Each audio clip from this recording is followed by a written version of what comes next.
de que este ciclón estaba pasando. Gracias.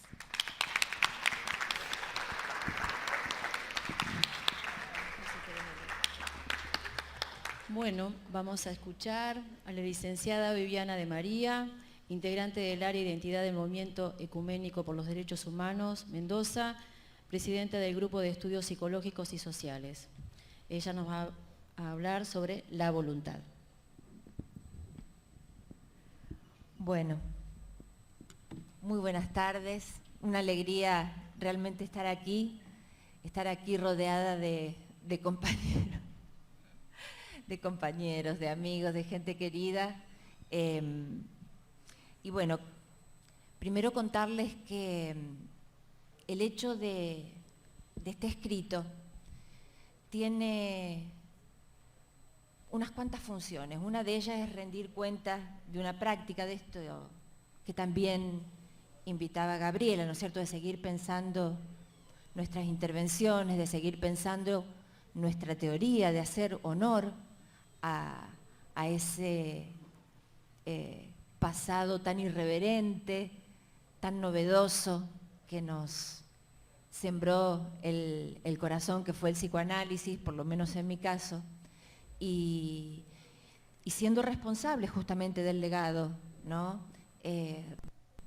Recuerdo una historia que contaba Silvia Bleichmar y que ella decía que las teorías son como las herencias, ¿sí?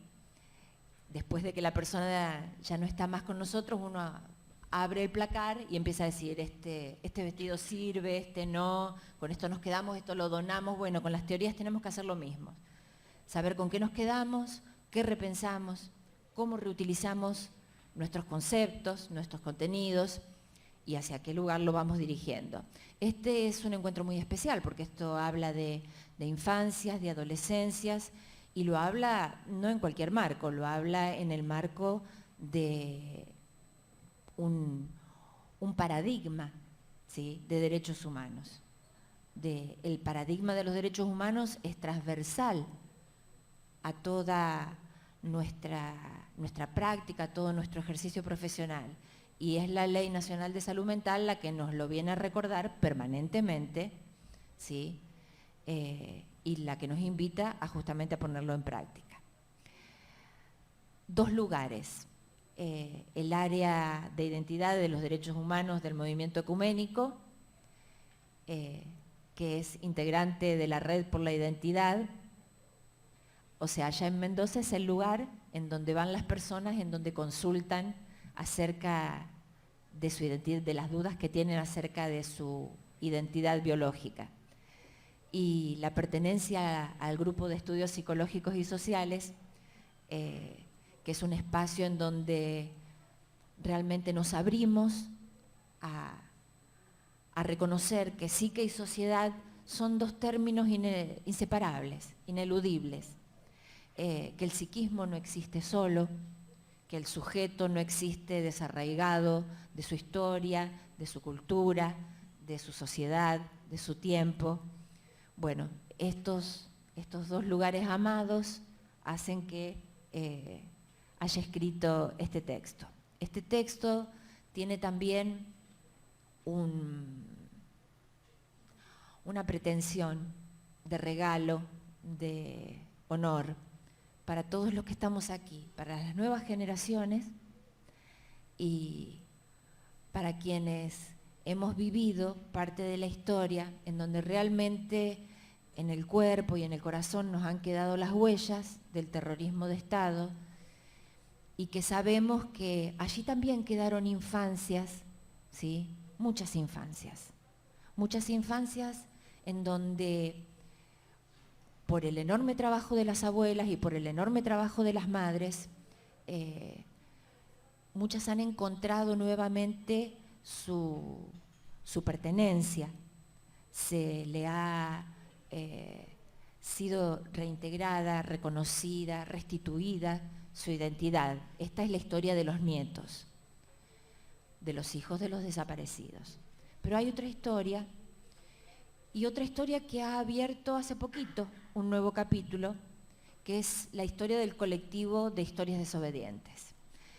El colectivo de historias desobedientes son los hijos de los genocidas que hoy están proclamándose, sí, hijos a familiares, sí, pero hablaba, claro, los hijos y los familiares de los genocidas, que se manifiestan y que se proclaman en favor de la verdad, la memoria y la justicia.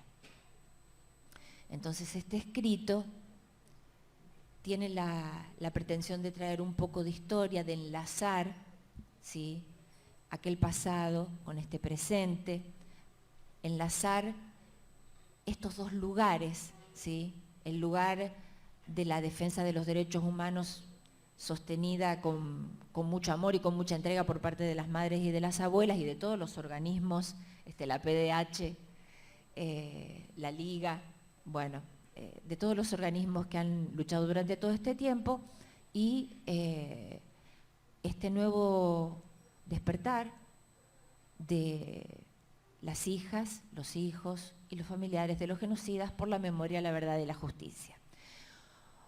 Este escrito tiene también un nudo, ¿no? O sea, no le escapa a nuestra disciplina. Hay un punto que intenta responder en qué interesa este tema a la psicología, ¿no? No simplemente es una declamación de derechos humanos, ¿no es cierto?, que no sería nada malo, simplemente que estamos en este contexto y este contexto requiere también que podamos dar cuenta desde nuestra disciplina, cómo hacemos ese enlace. Y ese enlace lo hago a través de del concepto, ¿sí?, de sujeto ético, de la constitución de sujeto ético. Así que voy a leer un poquito, voy a hablar un poquitito, ¿sí?, y vamos andando. Primero les quiero traer una frase muy bonita. Yo estudié en Córdoba. Yo estudié en Córdoba, en la Universidad Nacional de Córdoba, y realmente Maud Manoní para nuestra época, me mira Irma, para nuestra época, realmente fue muy, muy reveladora. Ella estaba muy en contacto con el grupo de Oscar Mazota, aquí en Buenos Aires, allá en Buenos Aires. Bueno, la frase dice así: al hacerse cómplice mudo de un cierto orden, un pueblo puede pasarse una vida sin atreverse a que sus hijos franqueen la puerta de la vida, el espacio de libertad necesario para la invención y la creación. Realmente con esta frase Maud Manoní nos dice que no da lo mismo vivir en una sociedad en donde se promuevan los derechos humanos, se respeten y se abogue por su vigencia y por su cumplimiento, que vivir en una sociedad en donde, bueno, se fomentan bolsones de impunidad. Esta primera partecita voy a leer un poquito porque lo escribí como si fuese un cuento. Dice así: Ana Rita no es hija de desaparecidos ni fue secuestrada por el terrorismo de Estado. Conoce los nombres de su madre, de su padre, de sus hermanos, conoce las operaciones del comisario de la bonaerense Valentín Milton Preti, jefe del Comando Táctico número 1 de la localidad de Martínez, que también estuvo en los centros clandestinos de detención, conocidos como Pozo de Quilmes, Pozo de Banfield, el Puesto Vasco, en los cuales, y bajo el alias de Saracho, dio rienda suelta a los crímenes de secuestros, tortura y homicidios, por lo que fue juzgado y encontrado culpable de los crímenes de lesa humanidad de 1983, pero puesto en libertad al dictarse las leyes de obediencia debida y punto final en 1985. Ana Rita no es hija de desaparecidos, ni fue secuestrada por el terrorismo de Estado. Ana Rita vio enloquecer a su madre y escuchó innumerables relatos en los que Preti le confesaba sus aberraciones cometidas durante la dictadura. Ana Rita creció entre el escándalo y el terror, sometida a oír detalladamente cada una de las sangrientas narraciones en las que Valentín Preti era protagonista, intimidada bajo las amenazas permanentes si no cumplía el superior mandato de mantener silencio. Ana Rita no es hija de desaparecidos ni fue secuestrada por el terrorismo de Estado. Ana Rita era Ana Rita Preti, hija del genocida de la bonaerense Valentín Milton Preti. Mientras escribo estas palabras, me acuerdo de François Dolto, de esa frase que yo la argentiné, digamos, y dice, los padres comieron uvas verdes y a los hijos les dolía la panza. Se me volvió inevitable en ese momento, ¿no? El aparato represor del Estado tenía como uno de sus integrantes a Valentín Milton Preti. Milton Preti tenía una familia, en donde Ana Rita era su hija. Ella creció entre la vergüenza, entre la crueldad. Piensen en esto, así como Ana Rita creció en ese espacio,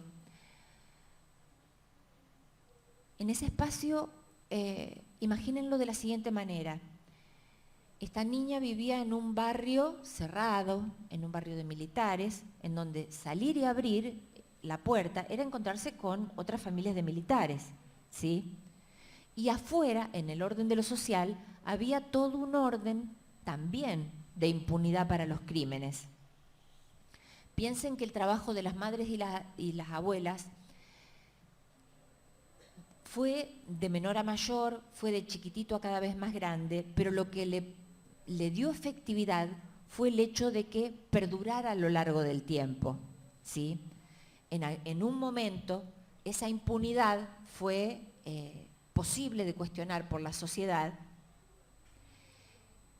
e hizo que esa impunidad descendiese y que quedase muchísimo más en evidencia el anhelo de una sociedad sostenida en los derechos humanos.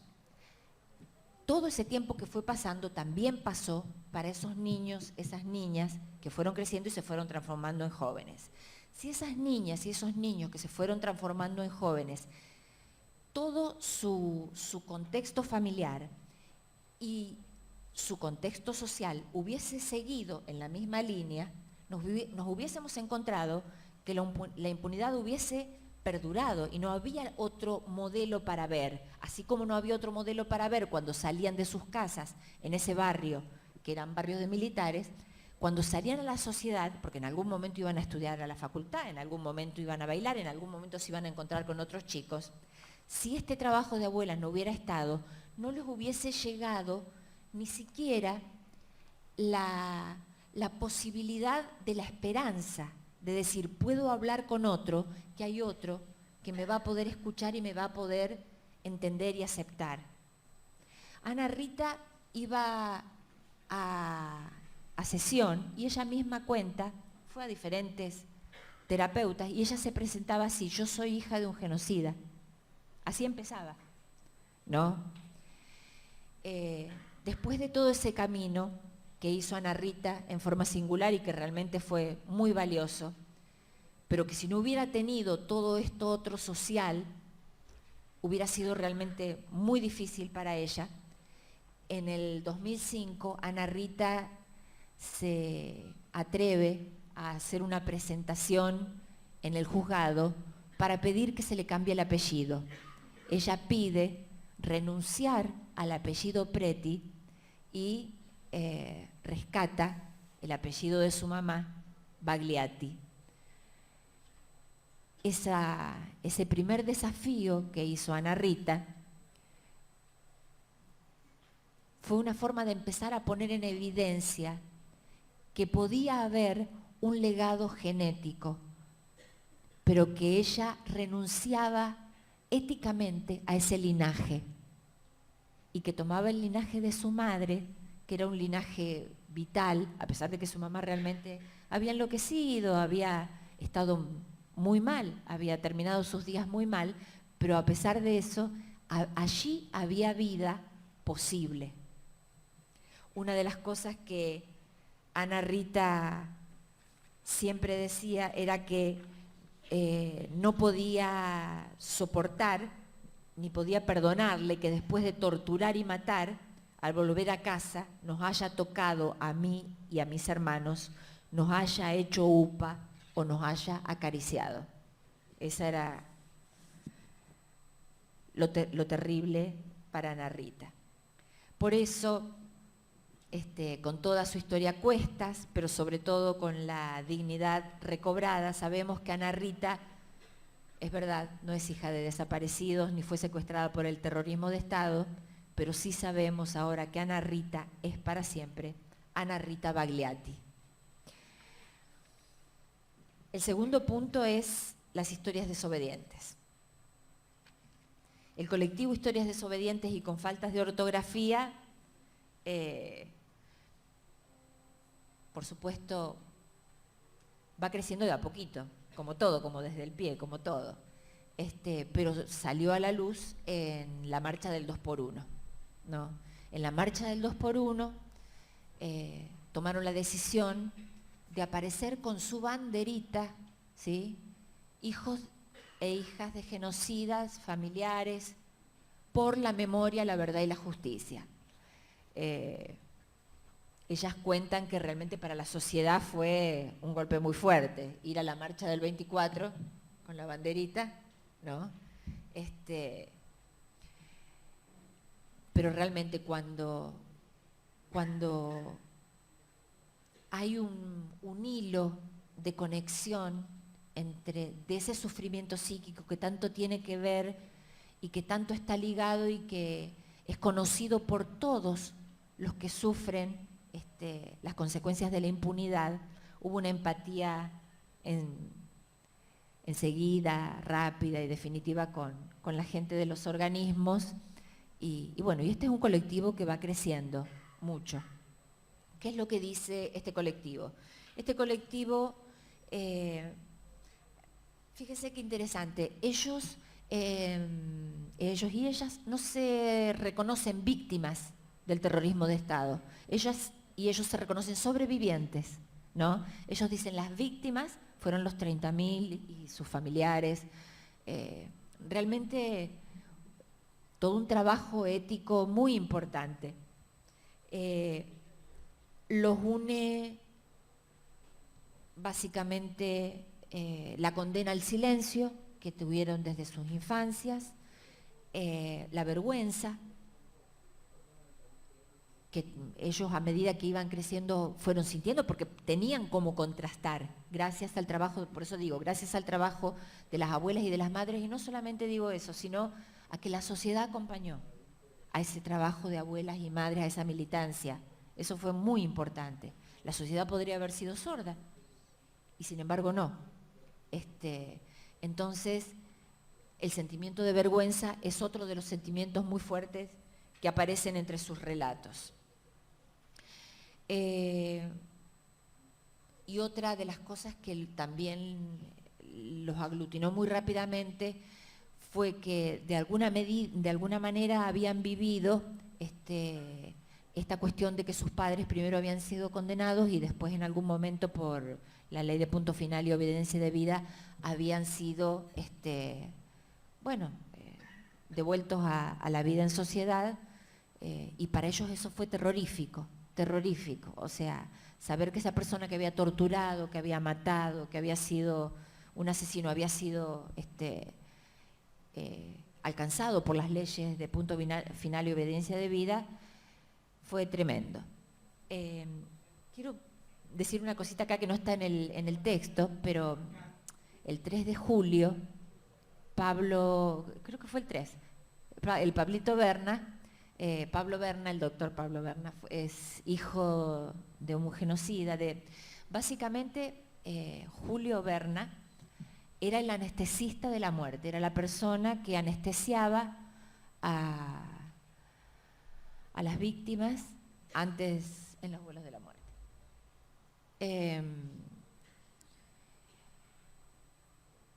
el Pablo Berna había hablado con su papá varias veces y de a poco le fue contando cómo hacía.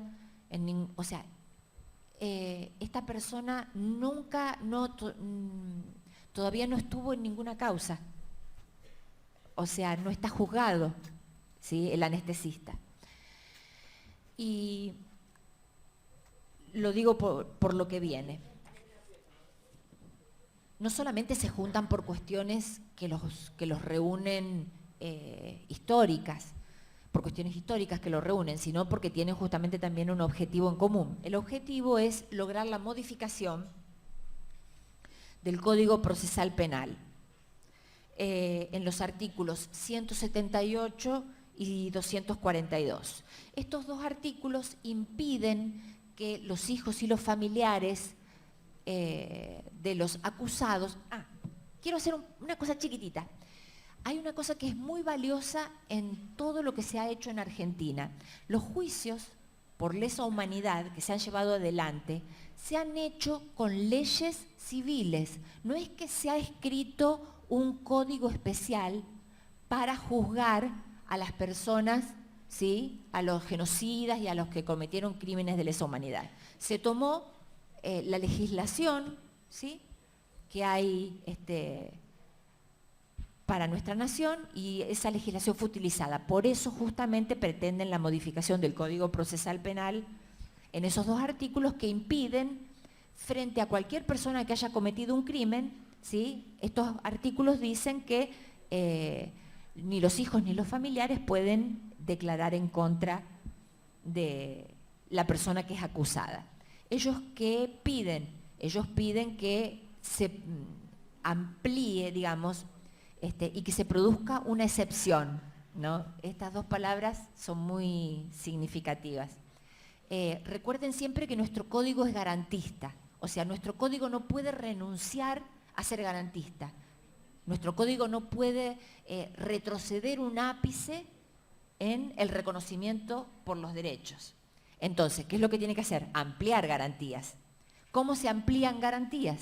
Las garantías se amplían, por ejemplo, en este caso, planteando una excepción, que todo esto vale, excepto en los casos de lesa humanidad. ¿Por qué? Porque la humanidad está por encima de lo singular y del caso común, ¿no? El bien común, ¿no?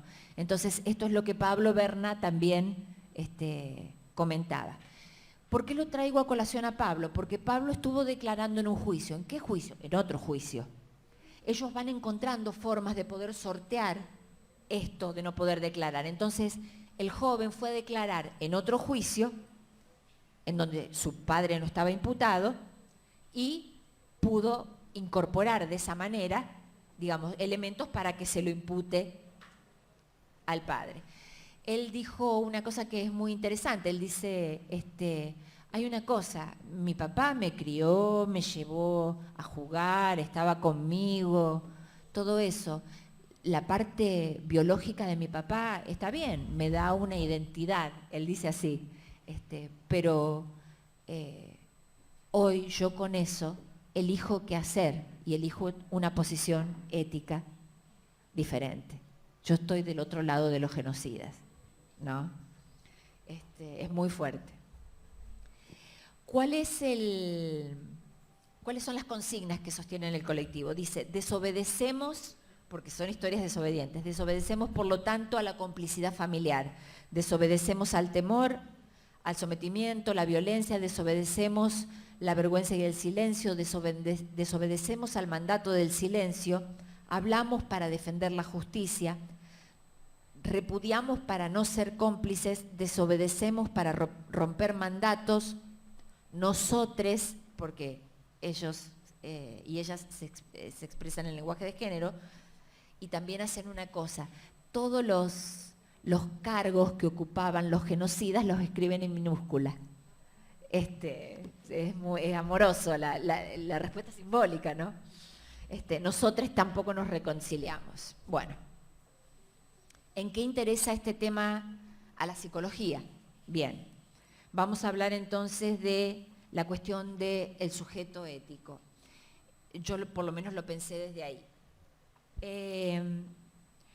Lo anecdótico, por supuesto, tiene un montón de fuerza, pero bueno, tenemos que animarnos también a utilizar nuestros recursos para ver qué hacemos con ellos, porque realmente bolsones de impunidad siguen habiendo y nosotros podemos seguir utilizando estos recursos teóricos para poder pensar situaciones nuevas. Me parece que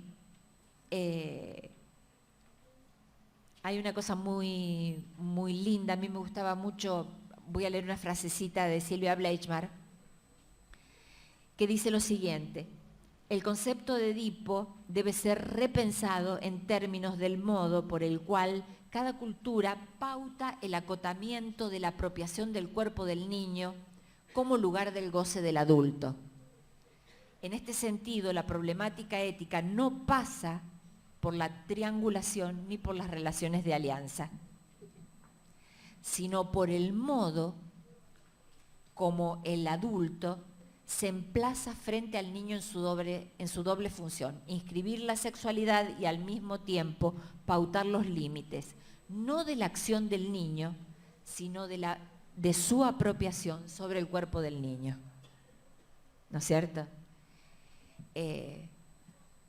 Esta mirada bifronte de la cuestión, y es decir, esto también le habla al adulto, esto también está dirigido al adulto, ¿no? Es verdad que se imponen límites, porque esto es un tema que se escucha en la clínica permanentemente, pero el primer paso es el límite del goce del adulto sobre el cuerpo del niño.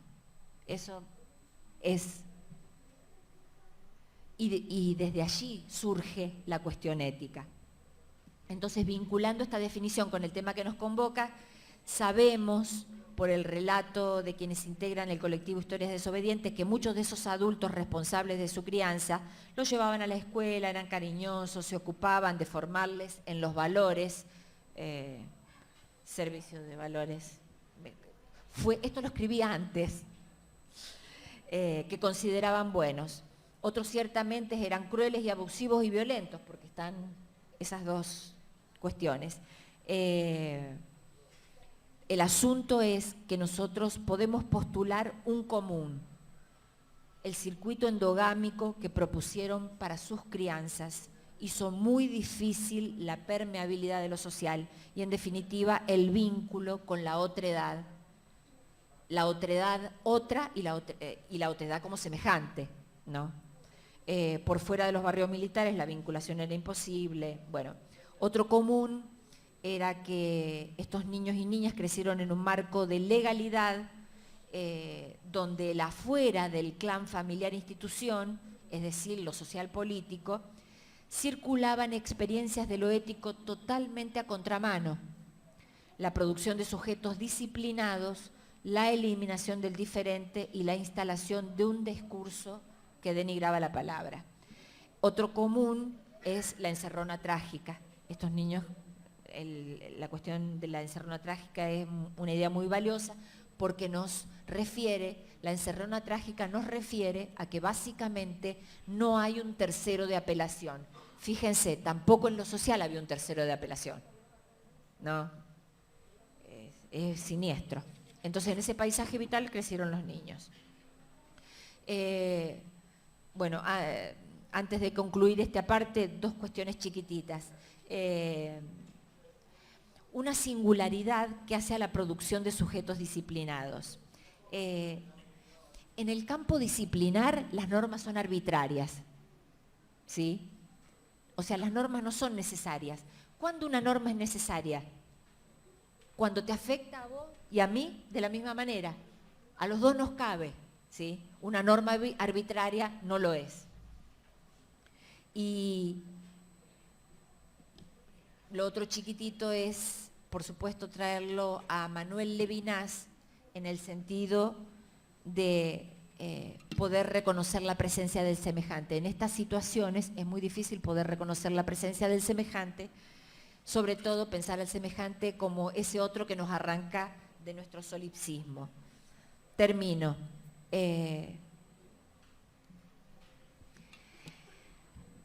Primo Levi nos recuerda, ¿sí?, que básicamente hay una situación de horror que solo tiene un nombre, Auschwitz. ¿Sí? Ni campos de concentración, ni genocidio, Auschwitz, ¿no?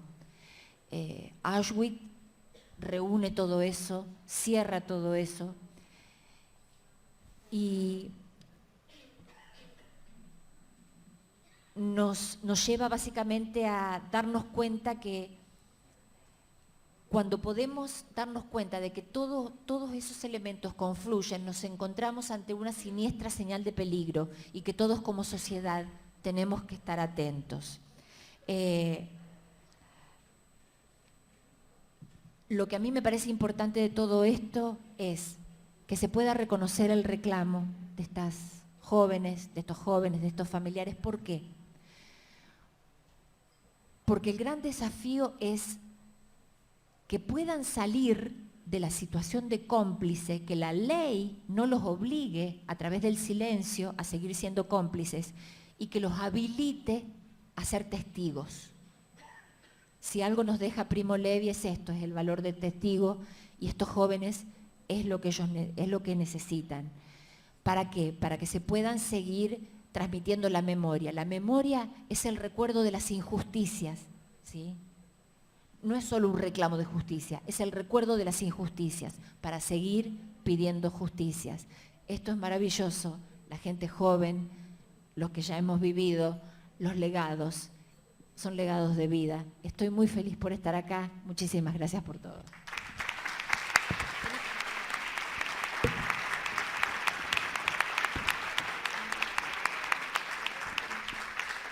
Bueno, de esta manera damos por finalizada esta excelente mesa. Damos nuevamente un fuerte aplauso a las 4 expositoras. Muchas gracias. Nos hemos pasado en tiempo. Disculpa a la mesa que sigue. Muchas gracias.